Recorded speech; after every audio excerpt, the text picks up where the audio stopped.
ठीक है। इस यूआरएल में https:// ये https ये हमारे पास http प्रोटोकॉल है, ठीक है। इसका मतलब ये होता है कि कोई भी चीज़ आपकी इंटरनेट पर ब्राउज़र पर आपके पास चल रही है तो उसका बेसिक जो http प्रोटोकॉल होता है ये वो है। और अगर s लग जाता है, वैसे आपका जो प्रोटोकॉल है ये सिर्फ यहाँ तक है http, ठीक है। लेकिन अगर आप साथ में साथ में s लगा हुआ देखते हैं तो इट मीन्स के उस होस्टिंग पे SSL सर्टिफिकेट भी लगा हुआ है, तो HTTPS हो जाता है, ठीक।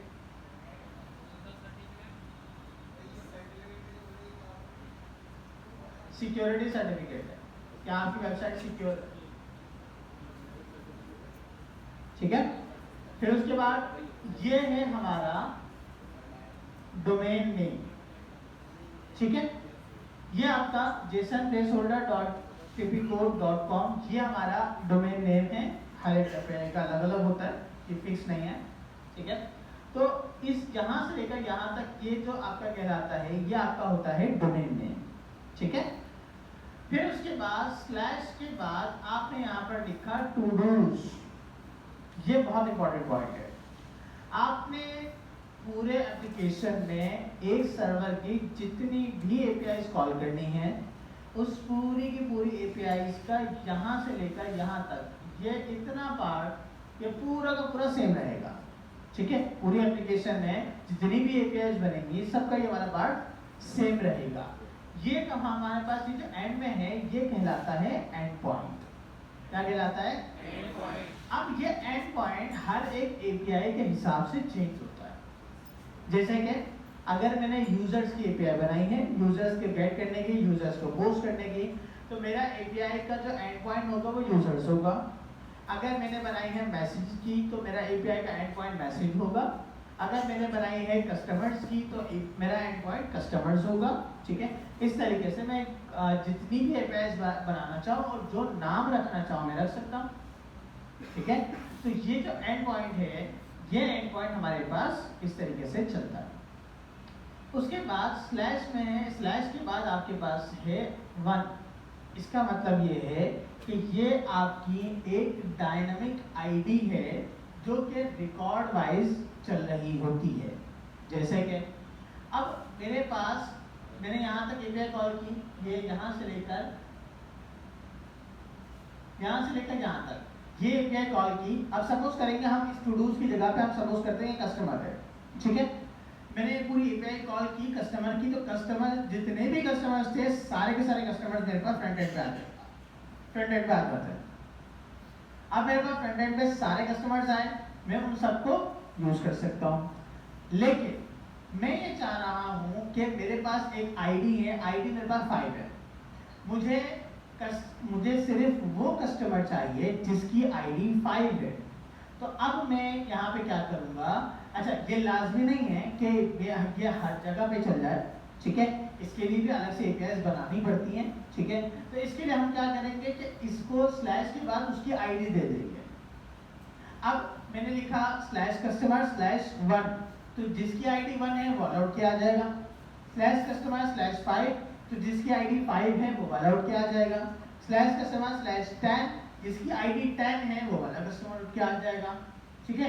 अब यहाँ पर क्या हुआ कि अगर मैं सिर्फ /customer लगाता तो सारे कस्टमर, और उसके बाद अगर मैं आईडी लगाता तो उस स्पेसिफिक आईडी का कस्टमर, ठीक है। बात समझ में आ रही है यहाँ तक? समझ में आ रही है? अब इन सारी चीजों को हम अपने पास यूज कैसे करेंगे, मैं यहाँ पर आता हूँ।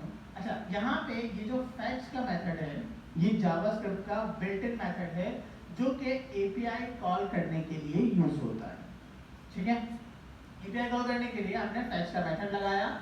अब इसके अंदर अगर आपने कोई मेथड नहीं दिया, अच्छा अब यहाँ पे एक और बात भी समझेंगे।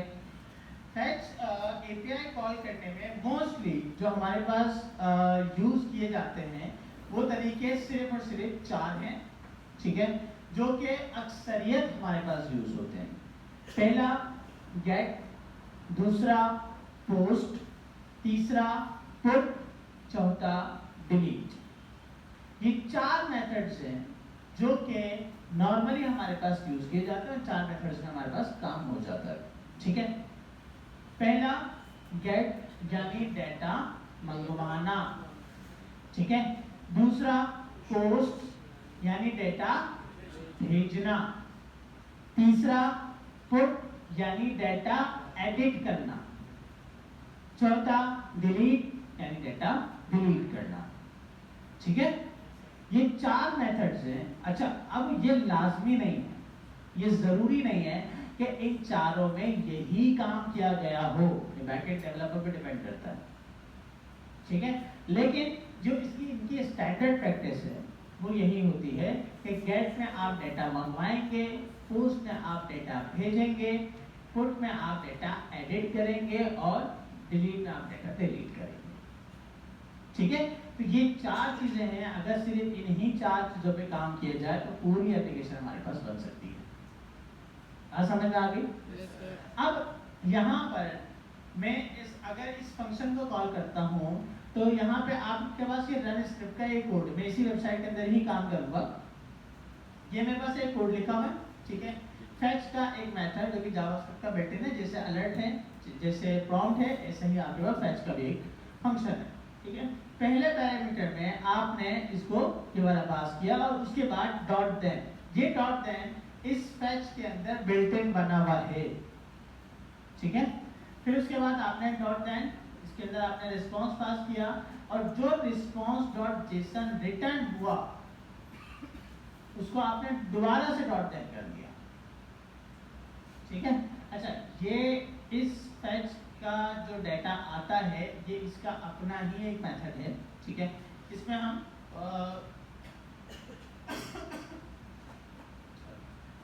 जो है हमारे पास इसमें कोई वो नहीं होता, बेसिकली हम ये पूरा ऐसे ही यहाँ पे यूज करेंगे। तो मैं रन स्क्रिप्ट करता हूँ, आपके पास ये एक यूजर का डाटा आ गया, ठीक है। एपीआई वाली कॉल हुई, ठीक है। डॉट देन कि मैं आपको जो रिस्पांस मिला उसको आपने दोबारा से रिटर्न किया, फिर दोबारा डॉट देन चलाया और इसमें आपका ये वाला कंसोल मिल गया, यानी ये वाला आपका ये पूरा ऑब्जेक्ट मिल गया, ठीक है। अब इसी तरीके से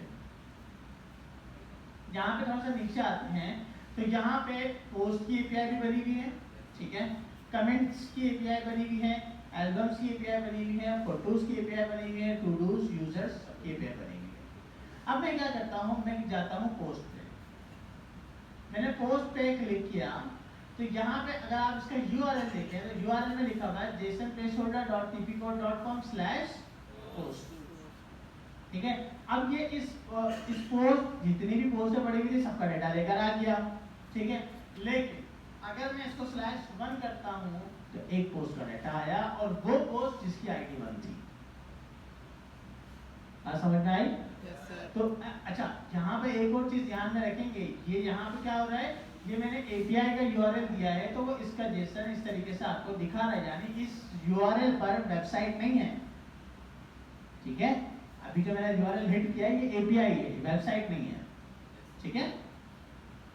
फिर उसके बाद मैं अगर किसी कमेंट के ऊपर आता हूँ तो कमेंट भी मेरे पास यहाँ पे अवेलेबल है सारे, ठीक है।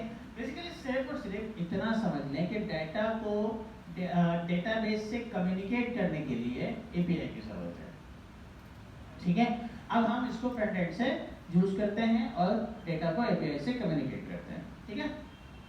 अब इसकी भी मैं अगर /API करता हूँ, अच्छा ये मैं आपको ये करके दिखा रहा हूँ, इट मीन्स कि यहाँ पे ये डायनामिक आईडीज बनाई गई हैं, डायनामिक राउट्स बनाए गए हैं। अगर इसमें नहीं बनाए गए होते हम इसको यूज नहीं कर सकते थे, शायद मैं आपके स्लैश के बाद आईडी दूं या नहीं दूं, ठीक है।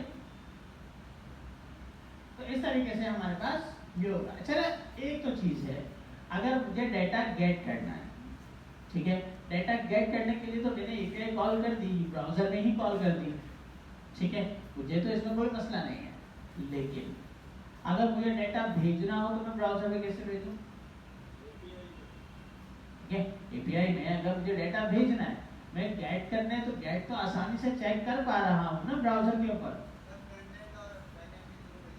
बैकएंड तो अभी है ही नहीं, मेरे पास तो सिर्फ एपीआई है, मेरे पास सिर्फ एपीआई है। हाँ, एपीआई पोस्ट करना है, डेटा भेजना है, तो कैसे भेजेंगे?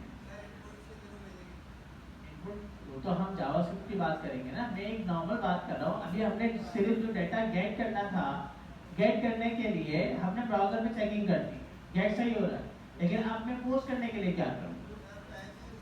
ठीक है, हम यहाँ पर बहुत सारे मेथड्स यूज कर सकते हैं। ठीक है, क्या फोकस करेंगे हम यहाँ पर? जावास्क्रिप्ट का बिल्ट इन फंक्शन भी यूज कर सकते हैं और इसी तरीके से इसके मेथड भी यूज कर सकते हैं। मैं पहले आपको सारे के सारे इसके बिल्ट इन फंक्शंस दिखा रहा हूँ।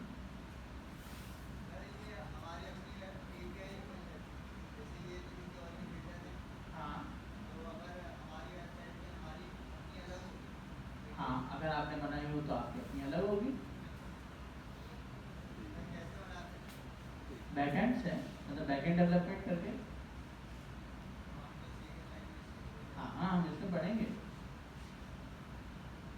अब देखो यहाँ पे गेटिंग रिस्पॉन्स, गेटिंग चल रहा है, ठीक है, गेट कर दिया इसका, ठीक है, ये आपका सिंगल गेट, उसका आउटपुट। क्रिएटिंग रिस्पॉन्स यानी पोस्ट आप कर रहे हैं, अपने डेटा को डेटाबेस से भेज रहे हैं। अब इसका तरीका देखें।